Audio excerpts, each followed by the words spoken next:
Ever feel like your brain just freezes up the second someone starts speaking English to you? It's like you know the words on paper, but when a native speaker talks, it just sounds like one long, fast noise. You're standing there smiling and nodding, but inside you're panicking because you have literally no idea what they just said. It's super frustrating, right? Because if you can't hear the words, you can't answer them. But honestly, don't sweat it. It happens to everyone. Today, I'm going to show you a smart, stress-free way to fix that. We're going to train your ears to catch those missing words so you never feel lost in a conversation again. What's up, guys? Welcome back. So here's the truth.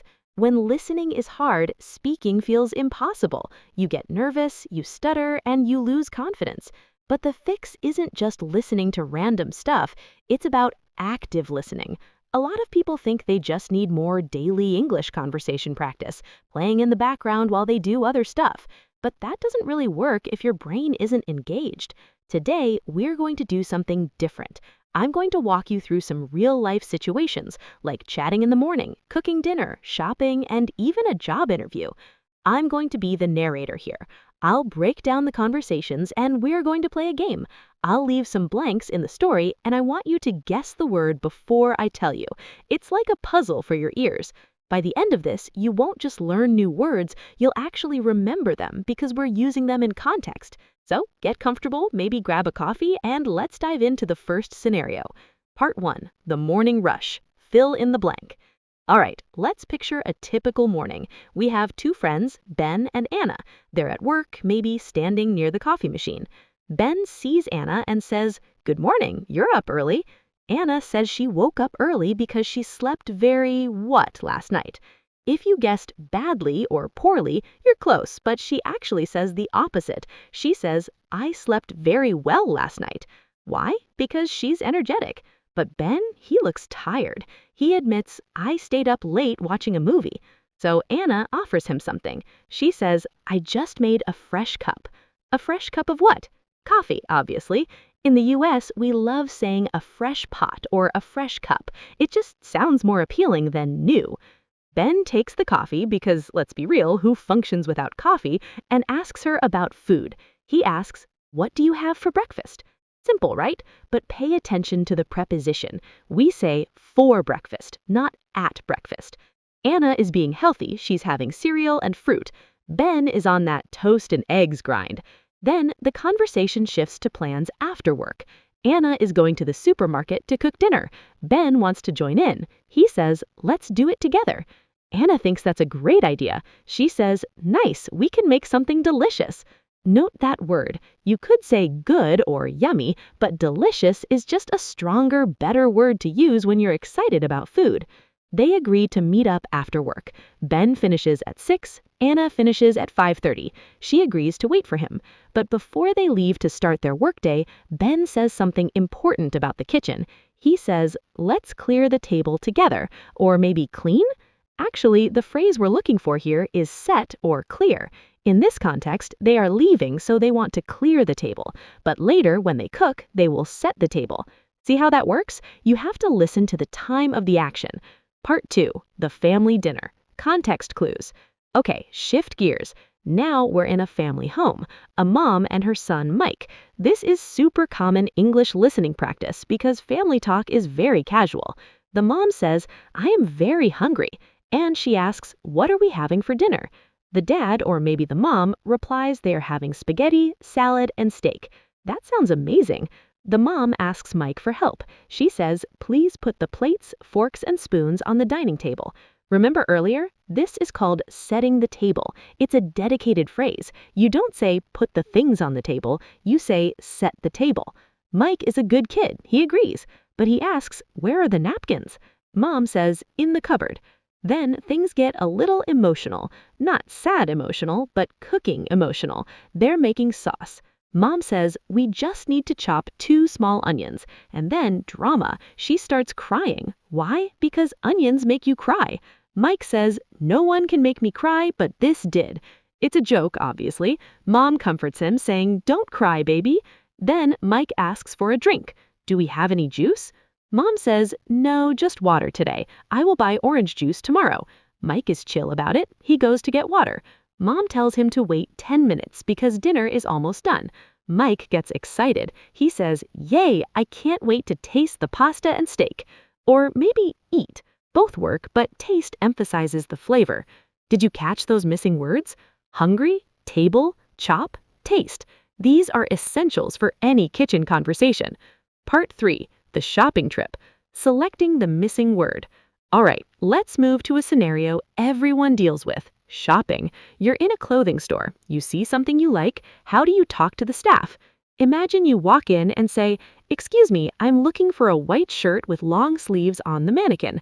That's a fancy word, right? Mannequin. That's the plastic doll wearing the clothes. The clerk checks the stock but comes back with bad news. "Sorry, we don't have that shirt in medium size anymore." Bummer, you really liked the style.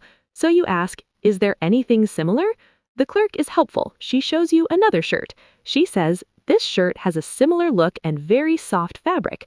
Fabric is the key word here. It means the material. You ask, "What kind of fabric is it?" She says, "It's 100% cotton with 4-way stretch." Now, if you're Gen Z or a millennial, you know stretch is key. Nobody wants stiff clothes. You want to be able to move. You like it. It's light, easy to match with jeans. You ask, "Can I try it on in the fitting room?" Not the changing room, though you can say that, but in the US, we usually say fitting room. She says yes, points you to the left. You say, "I hope this one fits me well," and she gives you a nice compliment. "I'm sure it will look great on you." See, shopping vocab isn't just buy and sell. It's mannequin, fabric, stretch, fitting room, fits. Mastering these makes you sound so much more natural. Part 4, the serious stuff. Interviews and hotels.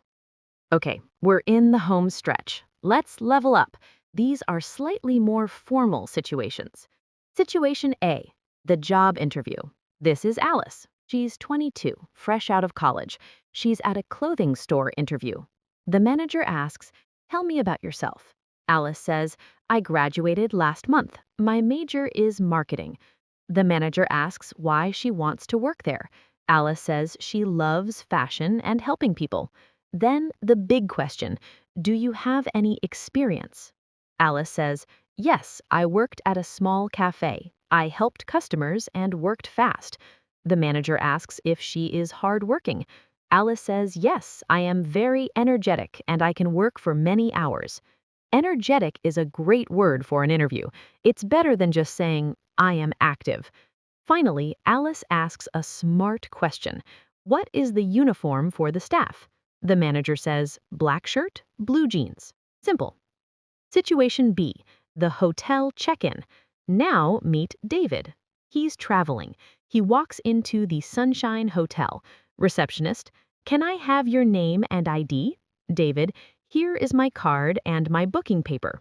Or maybe he says reservation. Both work, but reservation is more professional. Receptionist checks the computer. You booked a single room for 3 nights. You chose a room with a city view. View is what you see out the window. David confirms. He also checks for 2 essentials. Does the room have a large window and Wi-Fi? Priorities, right? Gotta have that Wi-Fi. Receptionist hands him the key. You are in room 405. The elevator is over there. In the UK, they say lift, but here in the US, it's an elevator. David asks one last thing. What time is breakfast? From 7 to 10 in the restaurant on the first floor. So, guys, looking back at all those conversations, did you notice something? The words weren't super complex. They were everyday words like fresh, delicious, fabric, energetic, view. The reason listening feels hard is usually because people connect these words together really fast. But once you know the context, like knowing we say set the table or fitting room, your brain stops guessing and starts understanding. I really hope this breakdown helped you realize that you can understand native speakers. You just need to practice active listening like we did today. If you found this helpful and you want to keep training your ears, please do me a solid. Hit that like button. It really helps the channel. And if you haven't already, subscribe to Learn English with Jennifer. I've got a ton more lessons coming your way to help you speak like a local. Thanks for hanging out with me today. Keep practicing, stay cool, and I'll catch you in the next video. Bye!